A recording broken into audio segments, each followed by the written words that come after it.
معزز ناظرین، آج کی ویڈیو میں 14 اگست اور پاکستان کی آزادی کے حوالے سے کچھ چیزیں آپ کے سامنے شیئر کرنے جا رہی ہوں۔ یہ تاریخ تھی 13 اگست 1947۔ آج سے تقریباً 74 سال پہلے چاروں طرف کہما کہمی کا ماحول تھا۔ ایک طرف لوگوں کے اندر آزادی کو لے کر بے چینی بڑھتی جا رہی تھی، دوسری طرف برصغیر دو حصوں میں بٹنے والا تھا۔ رات کے تقریباً 9 بج رہے تھے، بجلی کی گڑگڑاہٹ کے ساتھ زبردست بارش ہو رہی تھی۔ برصغیر کے آخری وائسرائے لارڈ ماؤنٹ بیٹن کو 15 اگست کے دن بھارت اور پاکستان کو آزاد کرنا تھا، لیکن لارڈ ماؤنٹ بیٹن نے 13 اگست کی رات 11:30 بجے برصغیر کے مسلمانوں کے رہنماؤں کو بلایا۔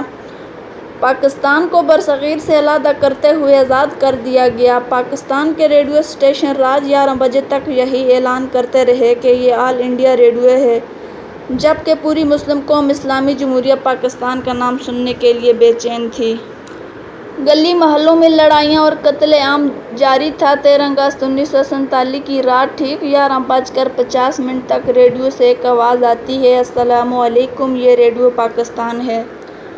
14 اگست شروع ہو چکی تھی اور پاکستان آزاد ہو چکا تھا۔ یہ خبر ہندوؤں کے رہنماؤں پر گہر بن کے ٹوٹی، کیونکہ پاکستان کو بھارت سے پہلے سے آزاد کر دیا گیا تھا۔ 14 اگست کی رات فسادات عروج پر پہنچ گئی، بس ایک دوسرے کے گلے کاٹنے میں لگے تھے، خنجر زیری جاری تھی، لوگ تیزاب کی بوتلیں بھر بھر کر ایک دوسرے پر پھینک رہے تھے، مسلمانوں کے گھر جلائے جا رہے تھے اور کچھ مسلمانوں کو تو گھروں کے اندر زندہ جلا دیا گیا تھا۔ پاکستان آنے والے لوگوں کے قافلوں کو ٹرین میں آنے والے لوگوں کے راستے روک روک کر قتل کر دیا گیا تھا۔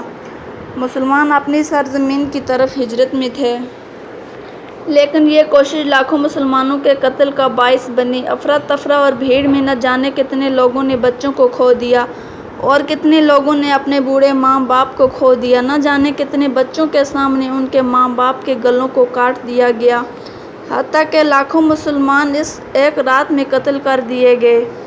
14 اگست کی وہ ایک رات آزادی کی 72 سالوں پر بھاری ہے، جب مسلمان سوئے تو ایک غلام ملک میں تھے، لیکن جب اٹھے تو ایک آزاد ملک میں ہیں۔ لیکن لاکھوں مسلمانوں نے اس ایک رات کے بدلے اپنی جانوں کے نذرانے پیش کیے اور وہ ملک تھا اسلامیہ جمہوریہ پاکستان۔ 14 اگست کی صبح ریڈیو پاکستان پر پاکستان کی عبوری دھن پاکستان میں لہرانے لگی۔ یہ دھن پاکستان کے عظیم نغمہ نواز خورشید انور نے بنائی تھی۔ پاکستان کی زمین پر پہلے سے رہنے والے لوگ ریڈیو کے گرد جمع تھے اور خوشی سے جھوم رہے تھے۔ وہیں دوسری طرف بھارت سے ہجرت کر کے آنے والے مسلمان کی ٹرین لاہور کے ریلوے اسٹیشن پر جب آ کے رکی تو ٹرین کے ڈبے لاشوں سے بھرے ہوئے ملے، لیکن مسلمان اس کی خاطر اپنی قربانی ایسے دے رہے تھے جیسے عید کے موقع پر جانوروں کی قربانی دی جاتی ہے۔ 14 اگست کے دن ہر سرکاری عمارت پر وہ جھنڈا دکھنے لگتا ہے جسے ہم برسوں سے دیکھنا چاہتے تھے۔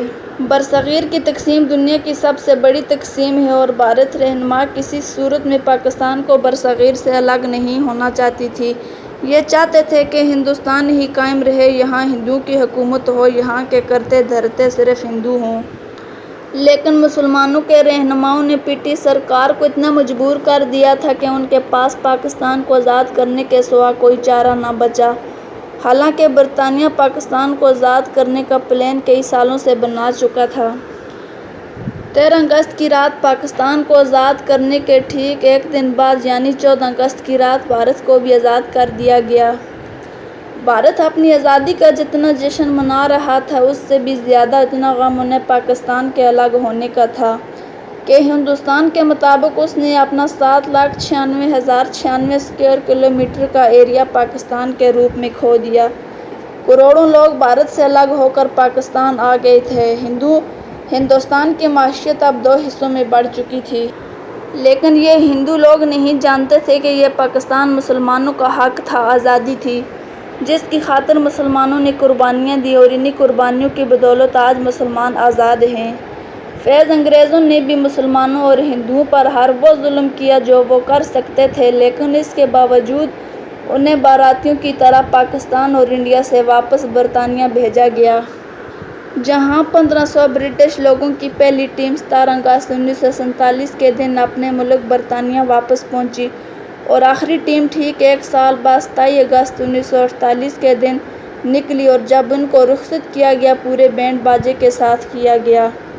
تو یہ تھی ہماری آزادی کی پوری کہانی، وہ آزادی جس کی خاطر مسلمانوں نے اپنے مال اور گھروں کو چھوڑا، وہ آزادی جس کی خاطر ماؤں نے اپنے جوان بچوں، بہنوں نے اپنے بھائیوں، عورتوں نے اپنے شوہروں اور بچوں نے اپنے ماں باپ کو کھو دیا۔ اس آزاد ملک کی خاطر مسلم رہنما اپنی آخری سانس تک لڑتے رہے۔ کیا وہ ملک ہم بنا پائیں گے؟